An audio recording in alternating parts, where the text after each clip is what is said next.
Welcome to another episode of the Behaviour podcast. As always, I'm your host, Ben Rahman. On the podcast today, we have Jagmeet Sangha. Welcome, Jagmeet. Thanks, Ben. Thanks for having me. Yeah, excited.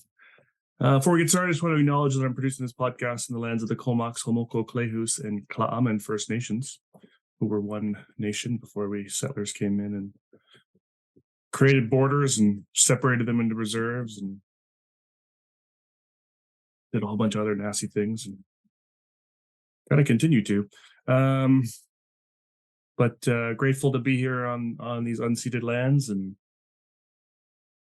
hope I can do my part to make things better. So Jagmeet, maybe just start by a little introduction. Tell me about yourself. Sure. So my name is Jagmeet. I am a BACB. I've been in the direct field of supporting children and families with autism for about 15 years. And the last 10 years worked a little bit more through that OBM and ACT lens and supporting our team members. And really have just kind of fallen in love with this idea of behavior analysis, behavior science being so much more powerful than I think what we box ourselves into. And how do we kind of use that to apply in, within our leadership skills? And a lot of what I really like to do is really understand how can we support individuals beyond treatment. So how do we support them in the workplace? How do we create workplace environments that really have some of these tools that we have to offer as behavior analysts? So that a little bit about my background and a little bit about what I'm involved in right now. What made you get into working with folks with autism in the first place? Yeah, I mean, back then autism was not really heard of, right? And so just working in a school setting where, there was two little children in my preschool setting that I was working at back then. And the parents, came to me and separately and were saying, oh, there's this thing called autism, and my kids are learning differently. And it was just really fascinating. And, still remember working with these little ones that were just so kind and curious and just, always had these wonderful new ideas of doing things and all this great energy. And, just wanted to explore, what are these things in terms of how do we create a space in the education system, in the classroom, to support a child who's thinking differently. So that's how I originally got into this work. Right on. Maybe we'll start. So why a focus on the workplace? Why is that something you've been doing? Yeah, I think that our field is evolving. There's a lot of conversations. I know you've had some great speakers on talking about that evolution. All of us should be conscious of that. And as our field evolved and as we understand, where we can be powerful in the work that we're doing, I just realized, hey, I've been doing this work for 15 years, and some of the early children that I worked with are now hitting the workplace, but yet the workplace is still not ready for them. There is still so much of that uphill battle and that climb for individuals that may have received years of treatment, therapy, supports, accommodations, but yet, there's still so many struggles that they have to face. And so how do we begin to start to think about it differently? And maybe it's time that we need to be creating more of that space within the workplace to understand what these needs are in a general term, instead of, having that onus on that one individual to have to accommodate to that setting. And the workplace is powerful. We all have a job in some capacity. And if all of a sudden you go to work and your boss or your team starts talking about autism, neurodiversity, brain-based differences in a more accepting manner, and then you begin to hear this in a different light, it can really change the stigma and the fear and this, the idea that we have around some of these labels. And so, having these conversations in the work, I believe, can really change the way that our society responds to some of these brain-based differences. So Are employers having those conversations? Yeah, I've actually worked with employers, especially employers that have maybe employee resource groups or, a special interest group in that employment setting that are really pushing for some of these topics. I've worked with some really amazing groups that, there's working parents that are looking for tools on how to, maybe manage both working full time and having that career, but then also having a loved one at home that has special needs or has some differences that they're having to navigate through. There's also employers that want to know, even just on their team, how they can actually become better employers and create that space for somebody that's on their team, that is disclosing to them, or maybe not even disclosing to them, that the team member has autism or ADHD, or is struggling in different ways. But how can they proactively create these environments for them? Hmm. And is this a role for? I mean, we don't hear a lot about employment in sort of ABA land. Uh, uh, I don't hear about. I mean, I don't do a lot of work in sort of early intervention circles, but I don't hear a lot about sort of the goal of interventions to result in folks being employable and that sort of thing. It's like, so what's sort of the role for BCBAs and all this stuff? Yeah, there's a lot of space that, when I'm just kind of getting started in this and just trying to understand how, my work is more like, let me go in, let me do some workshops, let me bring some education and awareness about this. But through that, starting to get some referrals of, can you do job coaching? Can you, work one-to-one with this, individual to help them gain employment? Or, doing some support even on the employer end of like, is there a way to incorporate the concept of neurodiversity in the DEI and B initiative? Surprisingly, that was missed. That was a big part of the DEI initiative that shouldn't have been missed. But there's a lot of curiosity right now from the different companies that I've been engaging with of how does this really fit in, and what are the ways that we can kind of make this work. And through the presentations, through the any of the offerings that or any of the engagement, really boils back down to those ABA basics. Like, how do we implement kind of more that OBM framework for this employer to create those clear expectations, to track that performance, to really you know be understanding in terms of what that employee needs, but then also really kind of holding those expectations or those goals clear enough, so that way somebody can be achieving them. And there's a lot of ACT for anyone that's really into ACT, with the understanding where that self-awareness piece comes in, is what are our biases in terms of our personal understanding of what somebody's capability is, or how somebody fits into this box. And so how do we, again, apply ACT to ourselves to show up as leaders or employers or employees, to kind of support within that space. So what's that look like for you? Like, I mean, like, are employers seeking you out? Is this families who have sort of adult children that they want to find work, and they're looking for you to make those connections? Like, how do you do all this? Yeah, it's exciting. I think it's just starting in different ways, and my work that I'm doing with my private consulting, behavior pivot consulting, is going into different workplaces and doing these workshops. And so that can come in various ways. I've had people reach out to me because they, saw a presentation or heard of any, Mm, some of my work, maybe through the local chamber of commerce, right. or, the local business kind of groups that I'm affiliated with. And then, yes, I am starting to give families that are calling and saying, hey, I need job coaching, for my 30-year-old child who still needs some sort of support and has these great aspirations, but just needs a behavior plan to really get themselves to be in the field or achieve.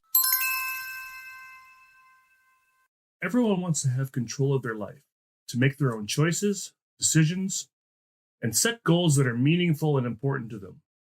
And students who are neurodivergent are no exception. Self-determined research indicates a host of positive quality of life outcomes for people who are neurodivergent, including better employment and independent living outcomes. Whether your students want to attend college or obtain employment after high school, they will need to acquire the skills necessary to pursue career life directions that are personally meaningful and are of their own volition. The self-determination course offered by CBI is an ideal tool for teachers to help students develop the essential competencies for self-determined behavior. The course consists of 5 modules with comprehensive lesson plans that include embedded resources, easily adapted for your diverse learners. Using the built-in self-reflection and assessment exercises, teachers can assess students' growth towards their self-determination and self-advocacy behaviors. If you're interested in learning more, check out the CBI Consultants webpage at www.cbiconsultants.com. If you're planning on collecting continuing education credits for this episode, you'll need to enter the 3 secret words at www.cbiconsultants.com/shop. The first secret word is South. Achieve those goals. And that work I'm doing mostly with Behavior Management Solutions, a very small company here in the East Bay. And they do amazing work, BCBAs, RBTs, and kind of that standard ABA kind of setup. But how do we support beyond early intervention? How do we do the job coaching? How do we work with these young adults on that one-to-one end, while still we're making kind of space within employment to kind of create that space together in that way. So say you have a family, and they've got like I said, a 30-year-old son or daughter, autistic daughter, and they want to help them get a job. What do you do? What are you doing with them? What's that look like? What's that conceptualization of the case kind of look like? Yeah, I mean, conceptually, we would look at this just like another kind of start with an FBA of, what are some of these goals? Self-determination is a big part of these conversations. Is that what is it that you want to be working towards? And what are your goals or aspirations, or, what are the things that you're really passionate or interested about? And so, starting by identifying those, setting those short-term goals, what are the barriers in terms of you getting that employment? Is it, the logistics of applying for a job, or is it, fears around socializing or showing up for an interview? Being able to kind of break down those steps and understanding how we can kind of put that bigger picture together. And so again, using that kind of framework of an FBA of starting with, what the baseline looks like, what are we working towards? What are these short-term, long-term goals? And then kind of measuring them as we go with the individual and the young adults, kind of being the driver and in the driver's seat of that, of having them kind of do a lot more self-management, having that accountability in terms of, is this still a reasonable goal for me? Is it not? And, how do we make that happen? So what do you mean by self-determination? What's that about? Yeah, there's definitely more of a push, especially here in California, that families should be able to identify services that best meets the needs of their personal needs. And so again, who are the vendors that you want to be working with around these areas? And so it's kind of an offshoot from the regional center kind of funded supports versus like, hey, these are the vendors that you have. They're vendorized with the regional center, and these are your options, versus, hey, I want to try something different, and I want to be again in that driver's seat, and I'm self-advocating almost for this type of service for me because it's going to be a good fit. And so that self-determination kind of pivots the conversation towards I'm going to be working with this coach, or I'm working with this, um, speech therapist, or, whoever it is that's outside of maybe who's vendorized already. And I think the power lies in this ability to make that choice. And then if you're already making that choice, then you're a little bit more committed, and that buy-in already is there in terms of saying, yes, these are the goals that I'm going to be working towards. And so just getting started in this space and just trying to understand and navigate the system myself, still not very fluent in it yet at all. But it's been exciting to see, when these, cases are coming to us, or these individuals are coming, there's a deep level of, this is what I want to achieve. And it's not just, okay, we're starting services. It's, these are my aspirations already. And how are you as a service provider going to help me get there? And so we talk about self-determination. You're talking about the job seeker, or are you talking about the family? Or are you Mostly from the family perspective, or the family end. So families coming and having that self-determination, or that ability to identify a provider that they want to work with. Okay. And sorry, just for lingo, I'm Canadian. What do you mean by the vendors and all that stuff? What are you talking about there? Yeah, so vendor is just being an agency that's maybe you could say authorized or credentialed, or kind of tied to that funding source. So whether it's regional center or insurance, so that they're the service provider that's linked to that organization. So are these like service providers that provide this kind of employment service? Is that what you mean? Or Yeah, so job coaches can be vendorized with the regional, and so they, um, you know, they're providing job coaching, and so they are funded by the regional center. And so if a family member is looking for that, and they would say, okay, these are the list of the approved names of job coaches that we can have you work with. And is this stuff? I mean, obviously, you can just speak to California, or maybe you can speak more than that. Is this stuff kind of funded for folks? I mean, I know there's lots of funding for ABA and autism services, but you'd think being able to get a job and become more self-sufficient and eventually not need funding at all because you're making your own money would be something folks would want to support. So is there funding for the job coach and those sorts of folks? I'm navigating it as we speak. I'm discover, a little bit through the self-determination program. There sounds like there, a little bit through here in California, the Department of Rehabilitation. It sounds like there's funding for job coaches there. So there seems to be a little bit, but from what I also know, there's not a significant curriculum or requirement that a job coach needs to have. And so my kind of behavioral analytical lens, I mean, it just makes sense that BCBAs have this space to really, come in from that perspective of how do we set goals? How do we achieve goals? How do we identify, what somebody's working towards? And it sounds like that's definitely something, BCBAs can play a big part in, kind of help individuals to that next chapter, and having them be successful there. So in my research, I do think that there's a lot of Canadian job coaches. I've been finding a lot more when I linked with people on LinkedIn. There's a lot more folks out there in UK. Just haven't found too many out here in California yet. Well, I was going to say, so my company, it's called CBI Consultants, and they're the ones that kindly produce this podcast for me. In addition to kind of doing, kind of PBS kind of services and whatnot, we have a wing of, we have two sort of departments that are entirely focused on employment. Customized employment kind of is one sort of area, and then there's another one that's sort of another wing kind of where they do some national kind of job supports, but yeah, customized employment seems to be that framework kind of coming out of some of that old Marc Gold stuff from the 70s, and then eventually it became Marc Gold and Associates, and I think another fella took it over after Marc Gold passed away in the 70s, kind of kept doing the whole.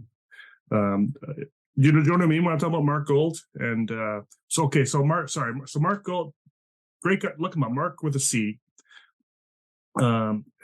He's an amazing guy in the 70s. Like, he was way ahead of his game in terms of seeing the potential for folks with developmental disabilities, especially those that were kind of, on the more sort of severe end of things. And he had this program he called Try Another Way. And essentially that was his verbal prompt when he taught these folks that, typically would probably end up in an institution and sort of be thought of as, useless, probably by society.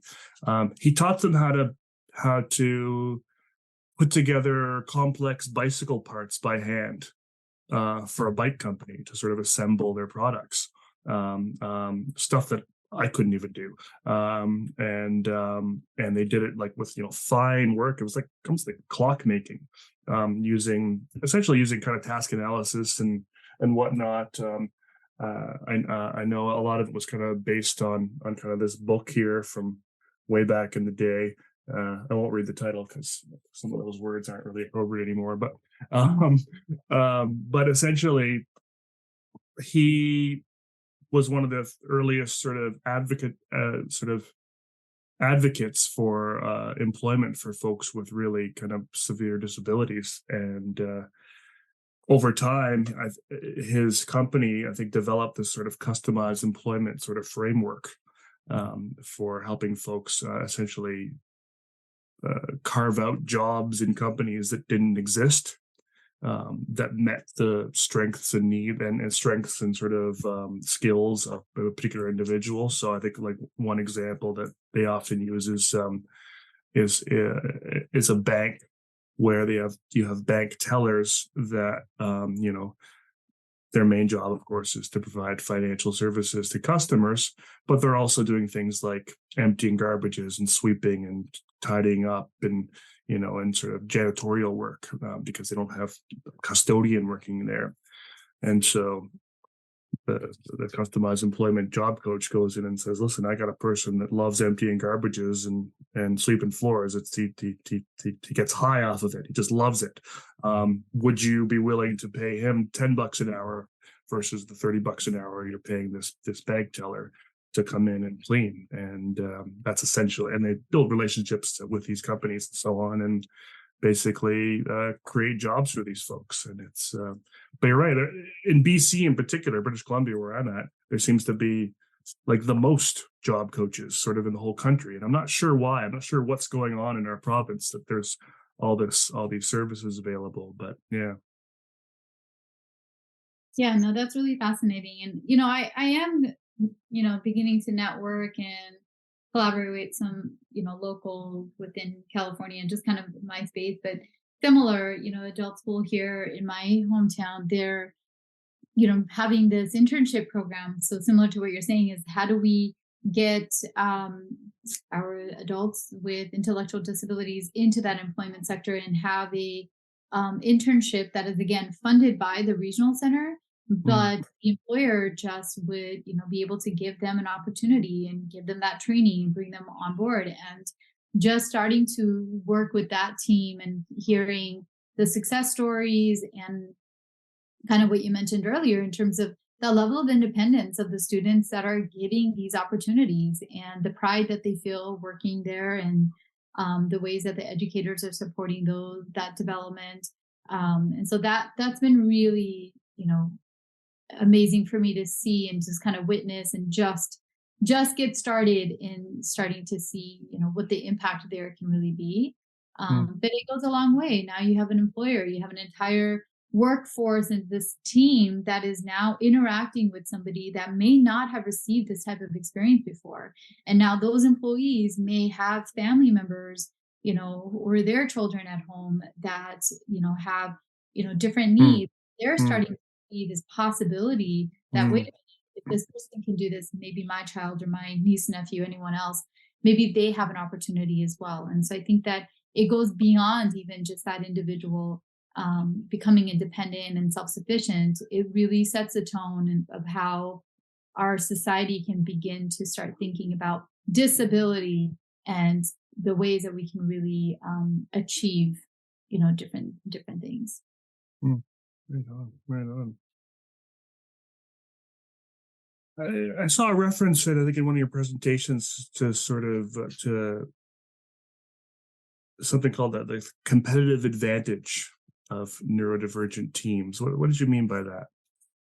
Yeah, there's a lot of big tech companies, not just tech companies, but bigger companies, JP Morgan Chase. There's, a lot of, you know, that entire industry that's starting to recognize, and this is not a new phenomenon. I think it's just for me, as I kind of got into this less than a year ago, really starting to do that research of, there's got to be space already where people are realizing there is an abundance of talent in these minds that sometimes are not given an opportunity in that traditional setting.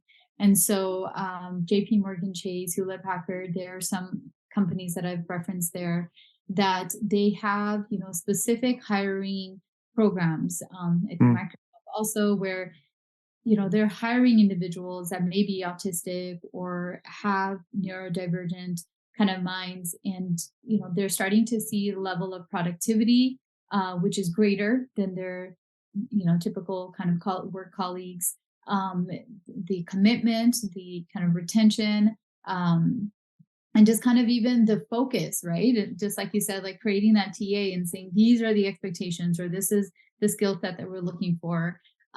So there's a lot of that competitive advantage that's being discussed or highlighted in terms of how companies can really benefit. Because when you're pitching this idea that, companies say, oh, that's nice to have, that's great, like, but we don't, how is this going to affect us as a business? Well, there's a lot of great business kind of bottom line kind of pluses that you can get by hiring someone whose mind is different than yours or different than from your entire team.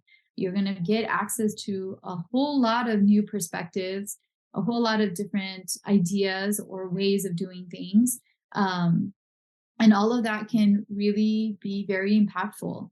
And so a lot of these companies that I just mentioned, they're starting to see that, measure that success, and then also figure out how do you then create that psychological safety where you're still protecting, an individual that may need certain accommodations or they may have certain needs. You still want to be sure that employee wellness and employees are taken care of. And since it doesn't end at that bottom line or that competitive advantage, in order for somebody to stick with their employer, they really need to have that safe space to make that work as well. Yeah, and I've heard a lot about that, and certainly have no argument against it. I mean, I think there's a lot of advantages to having, just a wide intersection of people working for your company. It's not just neurodiverse folks, of course. But neurodiversity, I mean, I think there's a lot of great examples of how folks who are neurodiverse are, in some ways even more productive than the folks that aren't, and more focused on tasks, and those sorts of things. For sure, some accommodations are needed. But then on the other end of the spectrum, so I think certainly if you're working with a company and teaching them about neurodiversity, and then maybe even wearing your other hat and working as a job coach and having that relationship with those companies, there's probably something there as well. I mean, I'm sure you can probably help families even get jobs in some of these companies that you're doing work with, and they're all up for doing those supports. But then at the same time, I've also heard a lot about, and this is more kind of, I think, in kind of ABA circles, because I talk to a lot of professionals in their field, that a lot of folks are afraid to disclose their neurodiversity to their employers. So you kind of got this one side where it's, folks need help actually getting a job and keeping a job and getting that coaching done. And, maybe there's some more, I don't know if this is the right way to describe it, but more visible disability or visible indications of disability. And so and then the employer is aware and there's that support happening. But then there's this other kind of group of folks that were able to get the job on their own, didn't need job coaching, didn't need support, probably needed accommodations, but have been sort of afraid to disclose or afraid to ask for accommodations. Certainly don't talk about it. I've also heard language of not disclosing until you've passed through probation or whatnot, and so on and so forth. How do you kind of did you do kind of work there as well to sort of help companies support their current employees that might be neurodiverse? Yeah, that's a really, really, and that's kind of the point that I'm really fascinated about as well, is that there's so many individuals, adults, professional, successful, established adults that are saying, I'm, self-diagnosed in, autism, or I am going through a diagnosis, or my child recently was diagnosed, and I'm starting to see a lot of similarities. And there's a lot more of that coming out. I have not yet been able to get hands-on actual data in terms of what those numbers look like. And Mm-hmm. maybe some of it is because it's so dynamic right now, where, you see it constantly and everywhere, every conversation that I'm having. It was fascinating to me that, I was at a chamber meeting thinking, gosh, nobody's going to want to hear this topic. I'm feeling a little, Mm-hmm. and I started talking, and every single hand in the room went up saying, yeah, we need to know more as employers, as business owners, local in the community. Mm-hmm. This is happening to me personally, or it's happening in my space, or it's happening around me. And I'm familiar with this idea that we have successful adults with careers that are starting to identify that there is a need, or they've always Mm-hmm. had a need, or they've always been different in that way. And how do you create that belonging?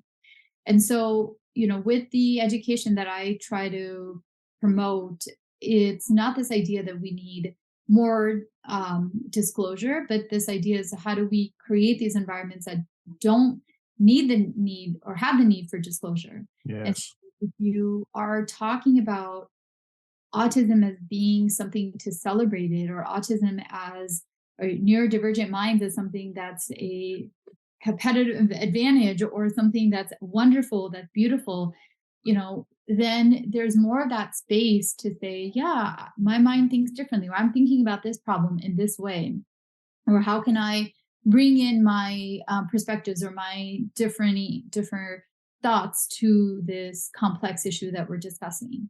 And so naturally there's more opportunity to engage in that type of conversation or that dialogue, versus feeling, well, wait a minute, I'm not thinking the way that everybody else is thinking, or I'm not understanding the way that everyone else is understanding.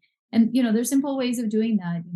When you're having meetings, making visuals available, or having meeting notes available, or asking people what is their method of communication. We did a really cool exercise for a company that has amazing retention, and it was a small team, and some of them had been working together for years, 5, 6, 7 years.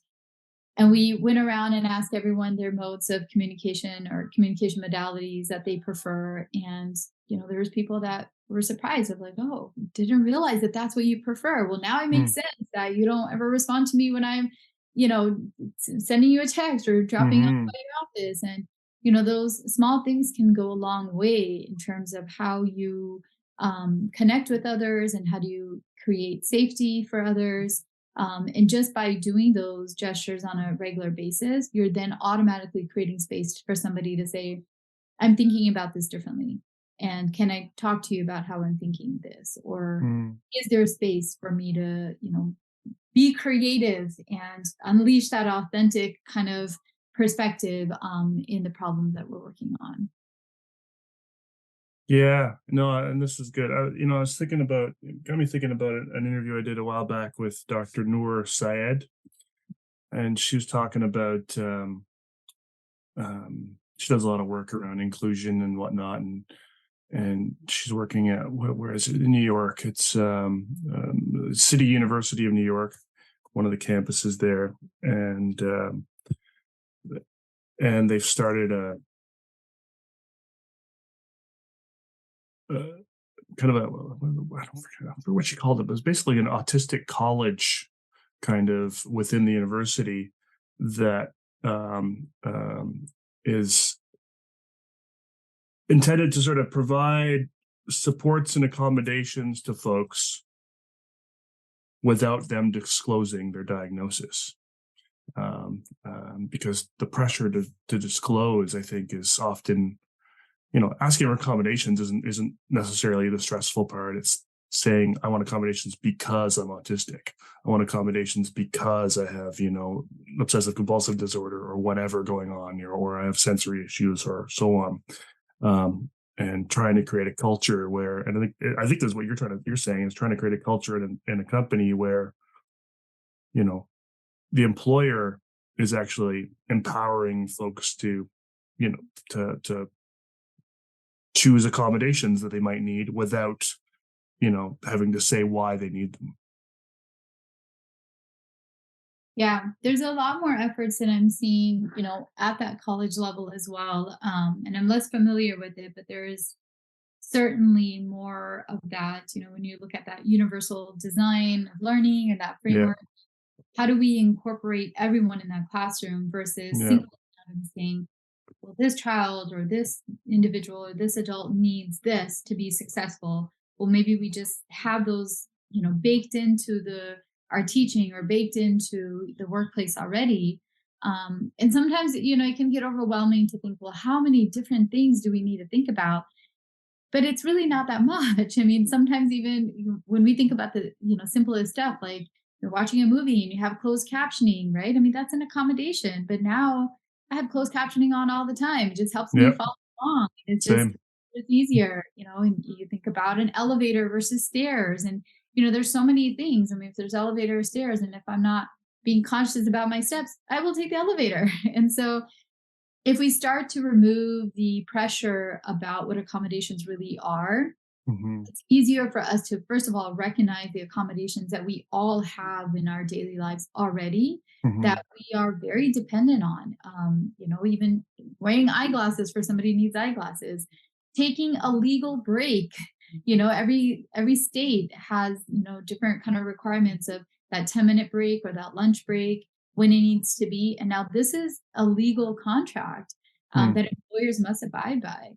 And we don't get pushback on that. We say, okay, yeah, this is what we need to do. True. Why do we need these breaks? Because our bodies need time to, rest or have a bio break or have food. And we take this as a grain of salt in terms of course, we need that.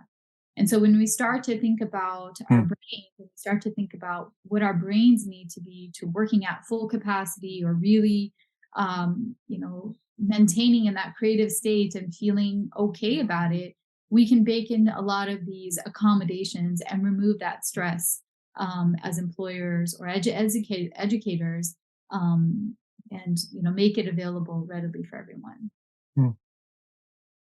No, I love that. I mean, I think that's a great thing that all employers should be doing. You talked about something earlier, a term that I didn't recognize, these employee resource groups. What are those?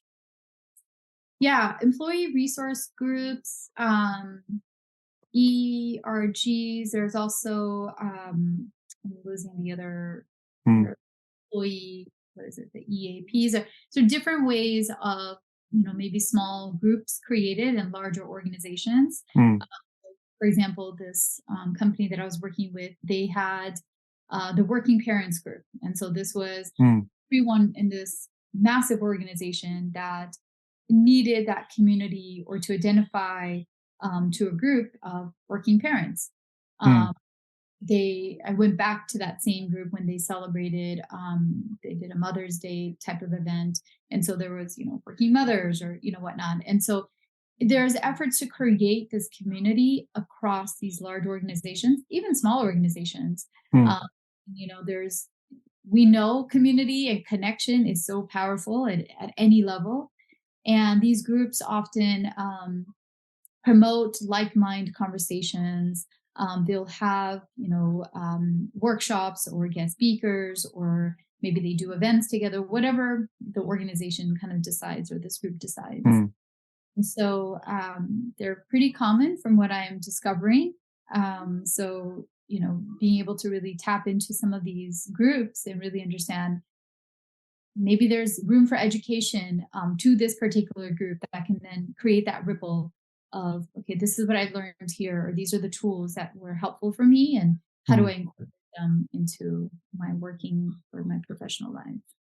So is this something that a company has to sort of, actively encourage folks to create, or are these just sort of, me and Billy are, have ADHD, and so we decided to get together and form our own little group and make recommendations to the boss? That's a great question. I'm not familiar as much of how some of these groups are created. I am familiar with an organization that I did work with, and we would have these. It was kind of led by that HR kind of team, but Right. encourage these groups of, do you want to do kind of like a wellness challenge this week? Do you want to focus on increasing your steps? Do you want to, have these different fun ways to do, different things? There was also, how do we get together and read journals about, ABA, or what are different familiar topics that everyone in this group would want to do, and really just efforts to create that community and that connection, especially as organizations get larger and you naturally lose that day-to-day organic connection. And so being able to get everyone to get together in that way. That's cool. Definitely a lot of terms to look up and learn more about. Do you know? I mean, I know you're kind of newer in this sort of area yourself, and still learning. But from what you've done so far, do you kind of have any recommendations for behavior analysts, in particular, around training or mentorship or whatever that they might want to take to sort of learn more about this space? Yeah, I think for me, I'm still in the training and learning phase myself. If anybody is interested, I'm always happy to talk. What was really valuable for me was that I joined Stanford's kind of initiative around neurodiversity and employment. They have a large kind of neurodiversity kind of lab, or that they were having regular meetings to develop an actual job coaching curriculum, because like I mentioned, nothing really exists yet. And so those meetings were really, really helpful. That's when I realized Canada has a large presence in job coaches. Got to hear from some really amazing people that are doing some of the work. And they were kind of putting together this task force of, professional service providers, individuals, parents. I mean, just making sure that it's more of a, kind of well-rounded group that's going to be creating this job training or job coaching curriculum. I try to attend any topic on this. And so if there's webinars that are happening by Stanford, they put together really, really great resources, and I can send that link to you. So anything that's happening there, they have 2 conferences, actually, one in September and one in October that's coming up around neurodiversity kind of employment efforts, and how do we... This is Stanford that has them coming up? Okay. Yeah. Cool. Yeah. So those are great.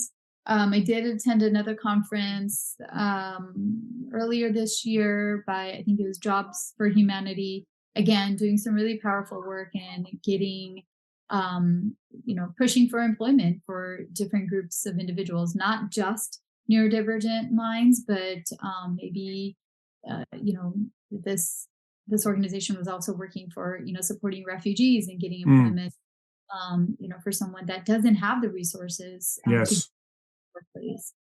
So I think that for me, any learning opportunity is something that I value tremendously, because I by no means am I an expert in this today, or even in 5 years or 10 years, because by the time I learn and I start to apply, it's natural that things are going to change, and it's natural that there's more information coming out. And then, primarily listening to autistic voices, that is so powerful. And I've been, partnering with different individuals that are, self-advocates, and they themselves are sharing their experiences or their perspectives And that's been really powerful and also helpful for me to understand what is the framework that I need when I'm talking to companies, when I'm talking to, families or job seekers themselves. So that helps me a lot. Hmm. Yeah, really cool. Really cool. All right. Well, let's shift over to the other side of your world. Well, there's a few sides I know, but another other side that I've been hearing a lot about, and that's your kind of work in the South Asian community. Before we even do that, I mean, it's a familiar term to me for sure. Living where I live, with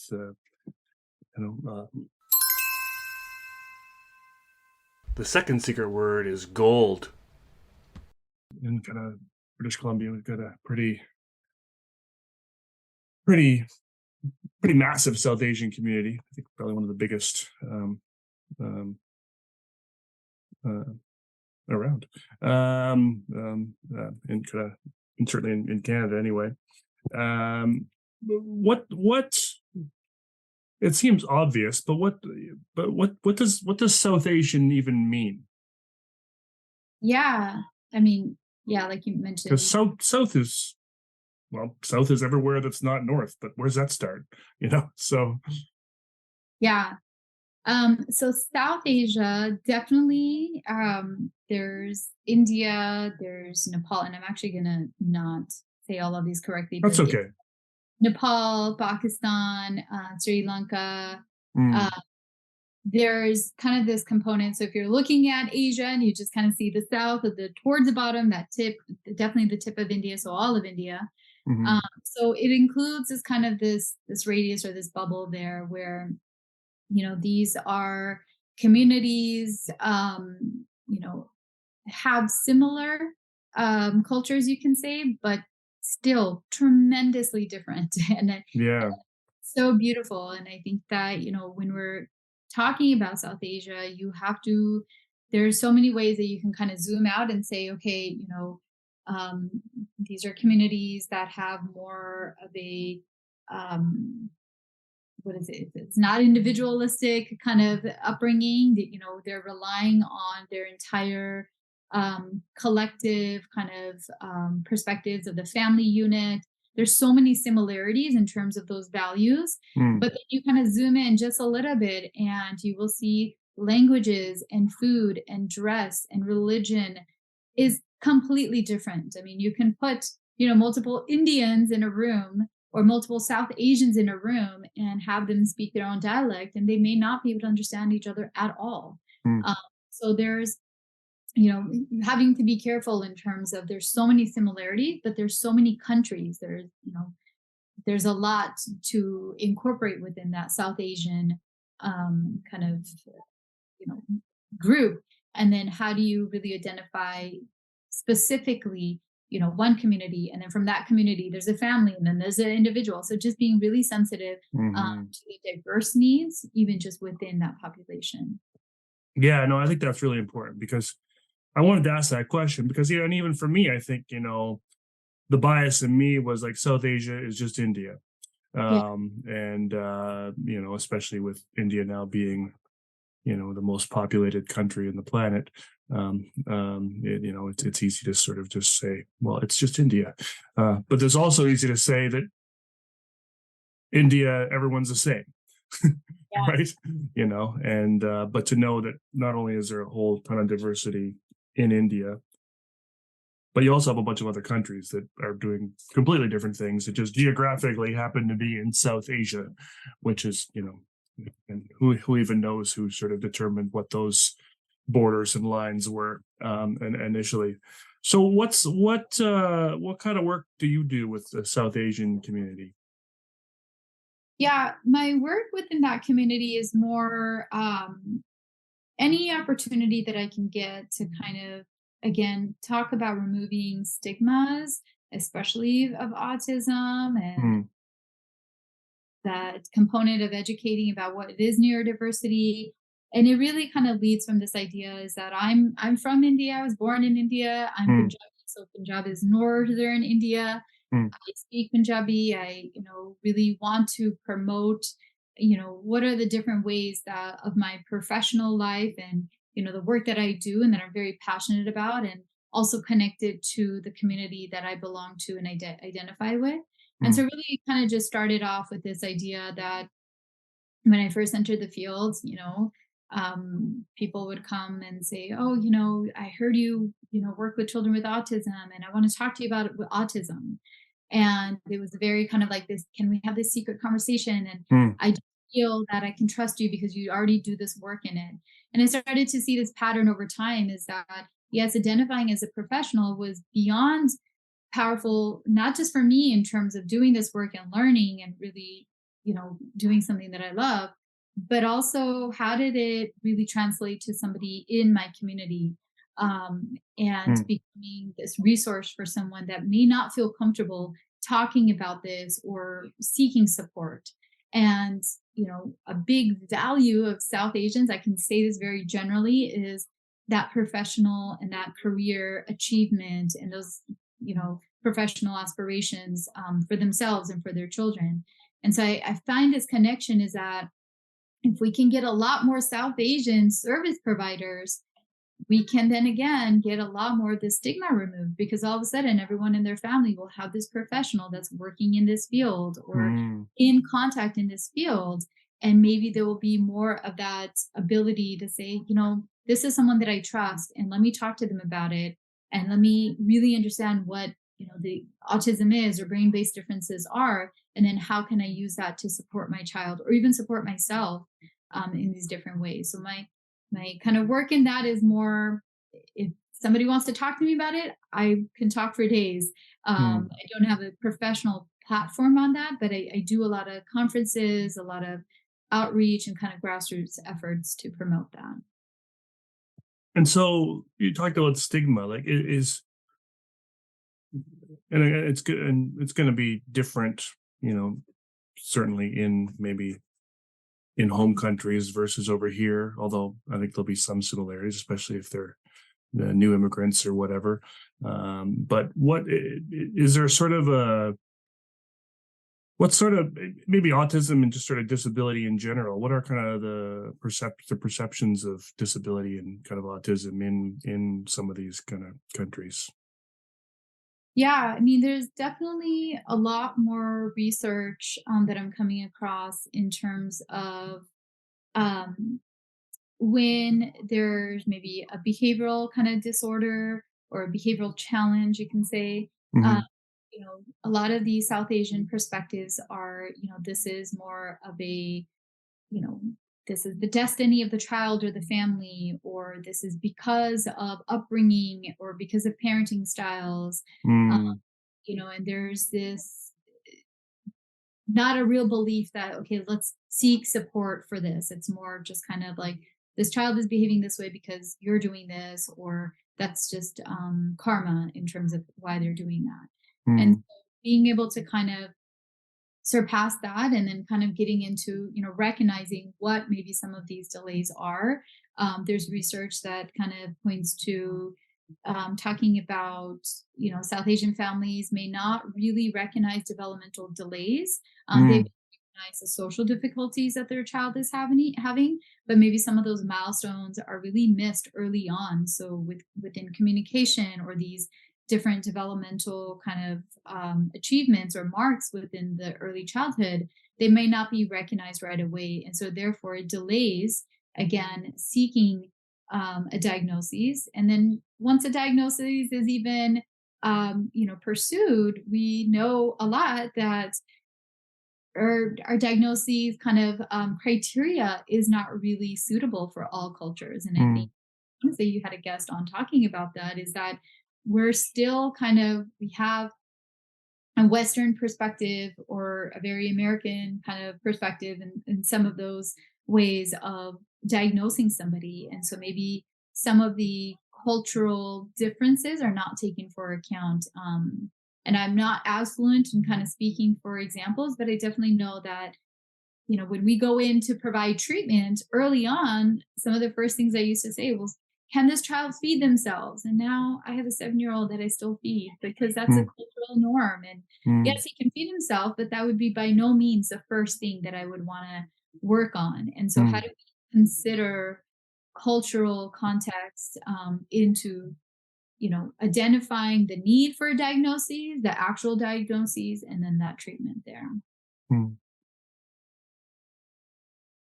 And is there access to those sorts of things in India and in some of these countries? I mean, obviously, I mean, I know some. I've heard of stories of some, and this isn't sort of India specific, but of sort of folks from moving to North America from other countries because there aren't services or there aren't diagnoses or whatever available, and so they want to kind of come over here where there's more things available and they can access.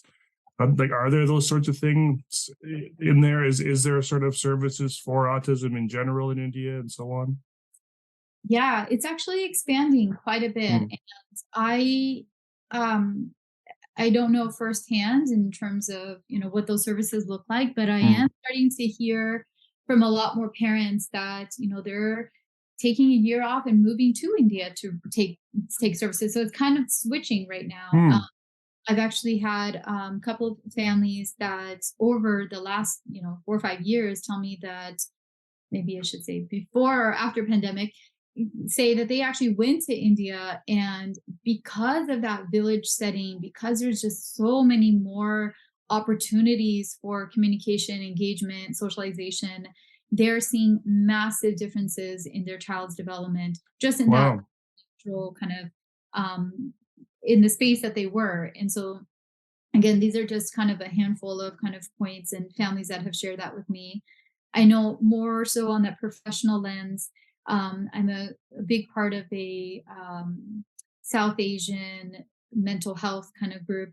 And these psychologists and psychiatrists, they're noticing that a lot of their clients that they're providing therapy for, they're actually pausing, Western therapy and, seeking remote therapy from India because the Mm, India perspectives, really understanding what those cultural needs are is very different than how we would apply therapy here. mm, Um, and so, actually, just this weekend, there was a cool kind of unity between the Western and Eastern kind of philosophies of psychology and really discussing how do you work with Indian families in America using Indian belief systems and Indian structures. And so mm, it's been really fascinating to see that develop just very recently in my world. Maybe it's been developing for a long time, but mhm, across it a lot more is that there's a lot of movement happening in India right now specifically, and how do we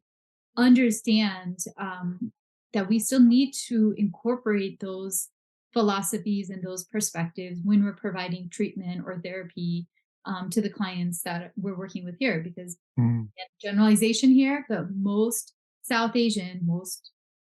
Indian families are still very connected in that cultural and the roots in the community, and that's a strong part of the values. And we mhm. have to be using that same language and that same value system to be able to provide treatment that's appropriate for them.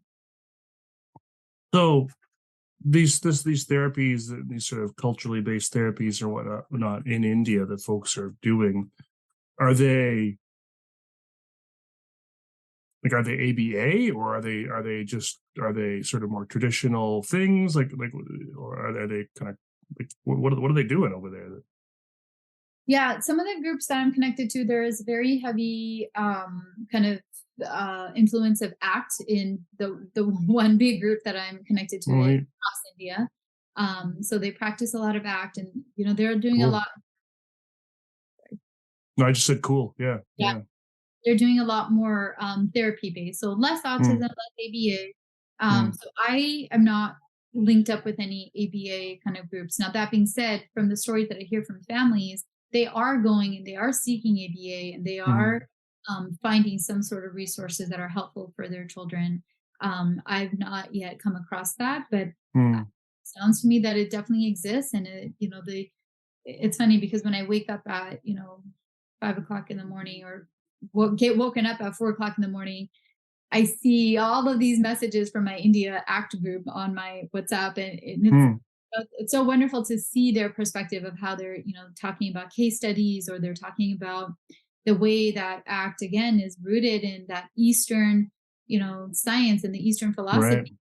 And the conversations that they have of connecting the dots between this is what the science is saying, and this is how we can talk to our clients this way.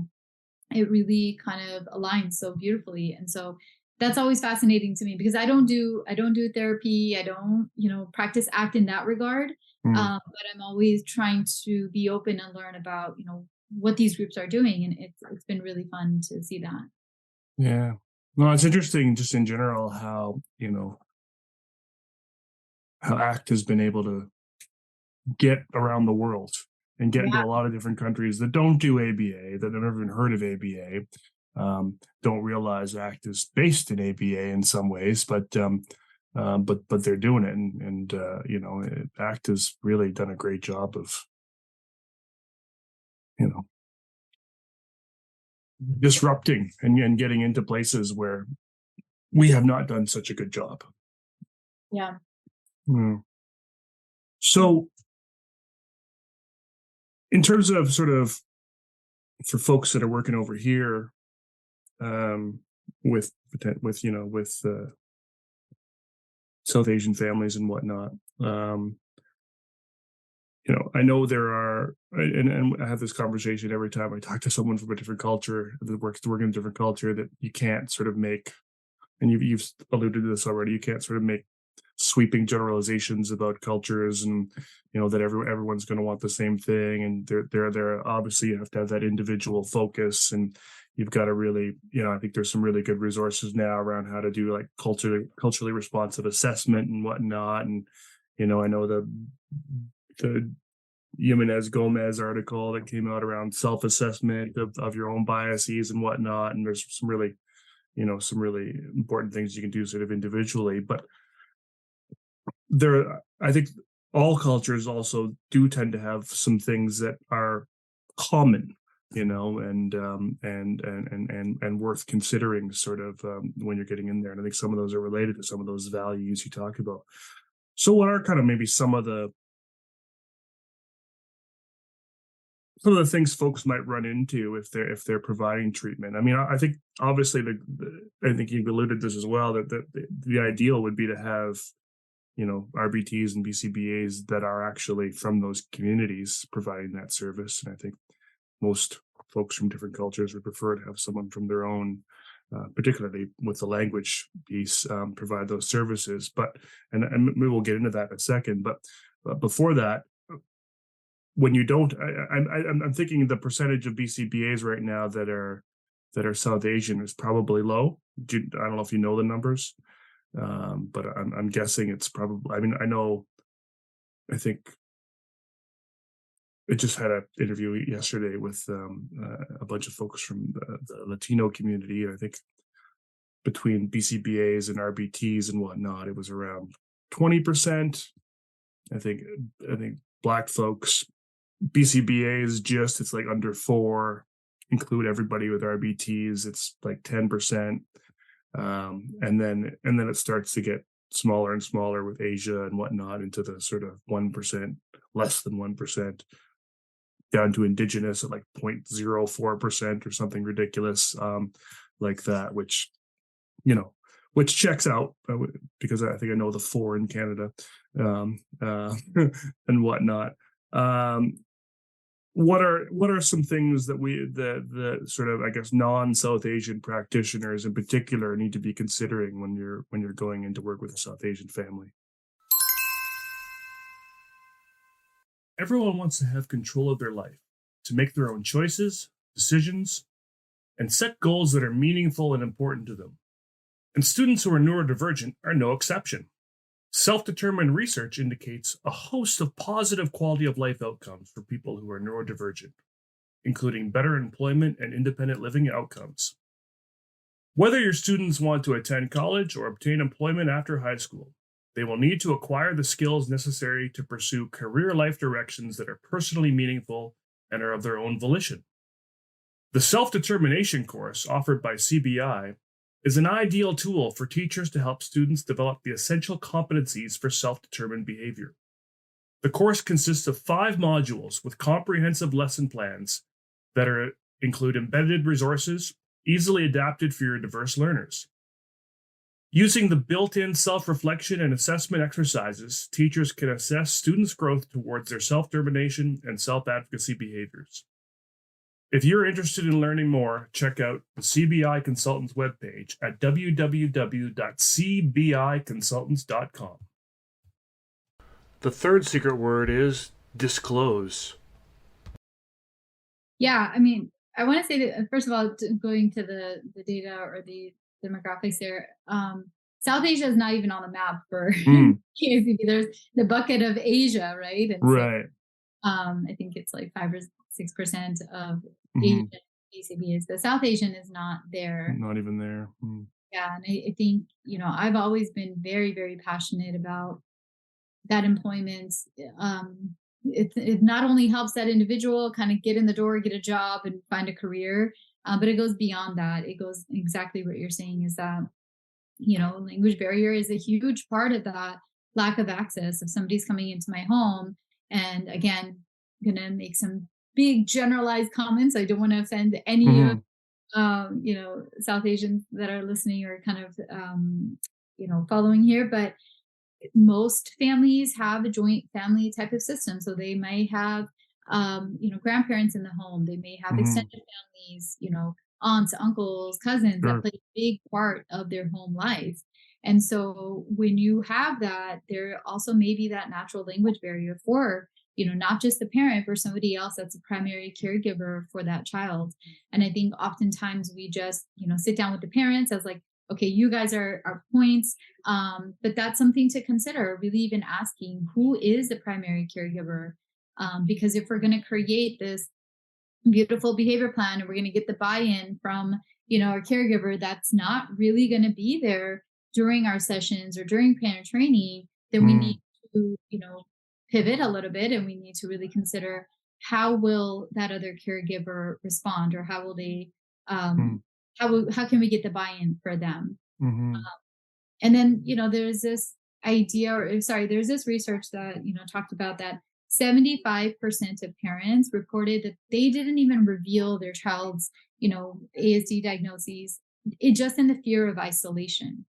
So being this kind of collective, kind of community oriented culture, the stigma is so strong that we have families that don't want to be isolated from that group, and they don't want to have that label and say, hey, my child has this need or this special need, and now all of a sudden I'm going to be the one that's not invited to these events, or the one that people look at when we go into temple or do these cultural activities. And so really being able to understand where the family's comfort level currently even is in terms of who are they disclosing, what type of support do they need, and some of that would be outside of our scope as providers. Most of it would be, right? And so we can give that training, but having families, caregivers, parents really cope with that and get services for themselves, or encouraging them to do that, to or maybe even using ACT principles kind of around that to really stay in that present moment and really support the needs of their child is important. So, I mean, outside of that, I think the big pieces that really kind of stand out is that, big families, large families, family plays a massive role. If your child is behaving a certain way, it kind of goes back to, oh, you're doing a good job parenting, you're not doing so good. And so it's immediately kind of connected to that. So how do you kind of disconnect that parent to say, this is your child is struggling here. These are the ways that we can change the narrative around this misbehavior to no, they're trying to communicate, and how can we be on the same page in terms of meeting their needs, and parents feeling more confident within that. What are barriers to sort of getting more South Asian practitioners in the field, and or what needs to be done, or what is being done, or what can we do? Yeah, I don't see a lot being done in that, and I think that Yeah. that's the piece that I'm very, very passionate about. Yeah. Aligns a lot with work that I'm already doing in terms of the employment or the shift to employment.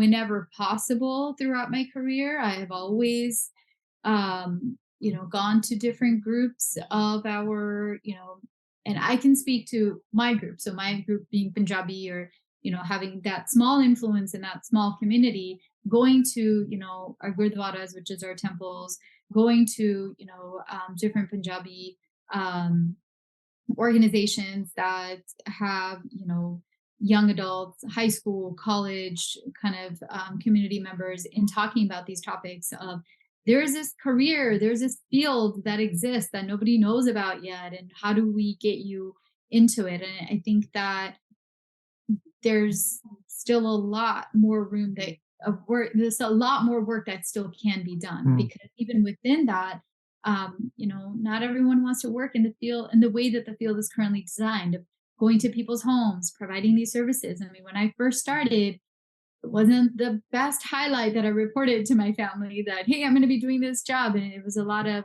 well, wait a minute, you're going to go to their house, and like you have to drive around to different places. Like, what's your title? What's your role?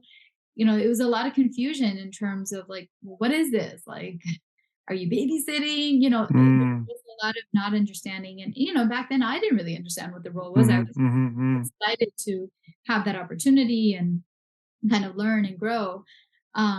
So there is still a lot of,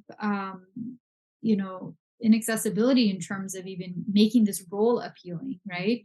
But I think that within that appeal, the big thing that spoke to me was, hey, this is going to hit all my check marks. I love learning something new. This Mm. concept of behavior science. Wow, what is this? This is fascinating. And at that time, the first company that I had joined, the first supervisor that I met now is a really good friend of mine. She said, "You should enroll in these classes." And I said, "Well, I love school, so great, I'll do that." So it just kind of hit those check marks for me. And again, it was speaking to my values. It was speaking to what's going to be important for me to keep moving in my career, in my development. And so when I do talk to people, I try to create that visual for them and say, you enter here, these are things you're doing, these are the ways you can kind of move up, and these are all the opportunities you can get. And so I do, try to speak in those different places, but there's still a lot of work to be done. And I think it can be really exciting for both the culture, the community, and definitely for the fields. I mean, we have a lot more South Asian families seeking support, seeking services, so much more. And if we can increase the number of service providers, it can really benefit everyone. Mm. If there's been any kind of move to sort of create a bit of I suppose, kind of like an employee resource group, but a bit of a community of South Asian behavior analysts that are practicing. I mean, we've seen this with BABA for Black folks. Um, I mean, in ABA, we haven't seen it much beyond BABA, to be honest, as far as sort of bringing other folks together.